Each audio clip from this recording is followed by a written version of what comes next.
Thank you, Mayor Shelton. Meridian Mayor Percy Bland.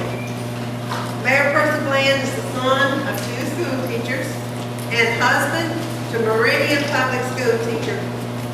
He has been an advocate for our schools both before and after being elected the City of Meridian's mayor.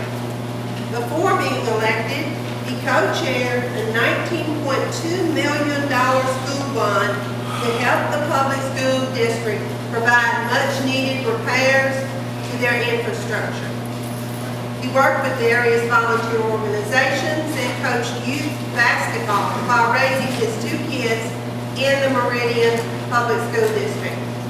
After being elected in a landslide in 2013, Mayor Bland has been working on several initiatives to help move the Meridian Public School District forward. He has championed the removal of the zero-tolerance stance in favor of policies that work to educate through opportunity by increasing the number of workforce development courses offered, as well as in-school and after-school programming.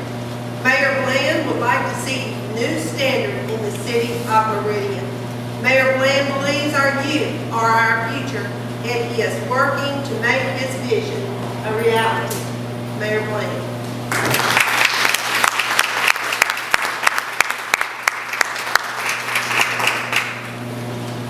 Good morning. Good morning. I think Chairman Clay has set the stage for everything that we're talking about this morning. Everything in our municipalities, everything in the state of Mississippi starts and ends with education. Let me say that again. Yes. Everything in every city, in every community, and in the state of Mississippi starts and ends with education. Yes. How well our communities are educated, the quality of life issues, the economic development opportunities, all of those things begin and end with education. I want to thank a lot of people for being here today, because I know it's spring break for a lot of you guys like this, for my wife here that's with me today. But I want you to think about something as you listen to school board members and your superintendents, we have leadership people out there today, teachers and everything. It's called cycles. Mayors are on a 4-year cycle. Superintendents, for the most part, I'm going to use the number 3, 36 months or 3 years. Most mayors come in office the first 5 or 6 months trying to figure their way. In the last 5 or 6 months of that 4-year term, they're trying to run for office for the next 4 years. Most superintendents are given 3-year contracts.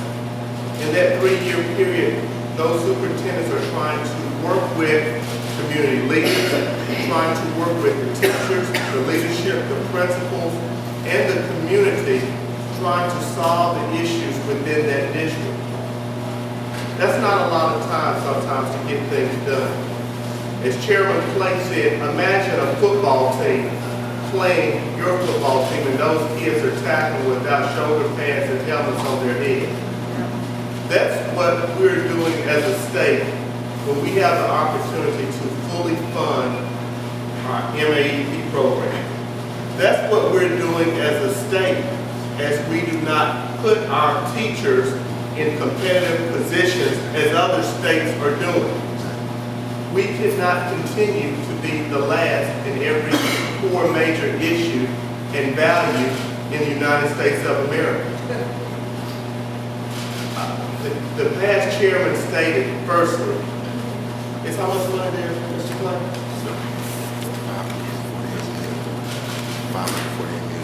Millions of dollars that we have in the bank that are available to us that we're not using. Why? Why? We've got to put what we're committed to and what our core priorities first. Education should be the first priority of any community, any city, and any state.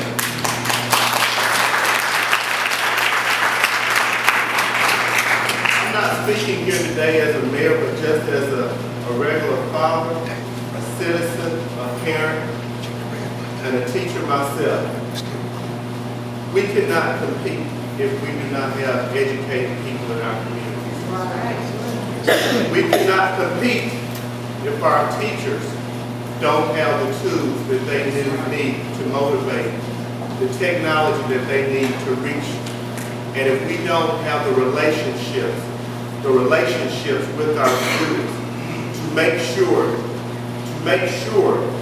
that they have the opportunity to someday be a productive citizen.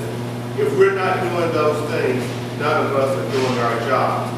And when we have the opportunity to go back to our communities and hold leadership accountable, we all must look at how people are voting. Don't look at what they're saying or what they talk about when they come to your community. Look at how they vote in critical areas that make an impact.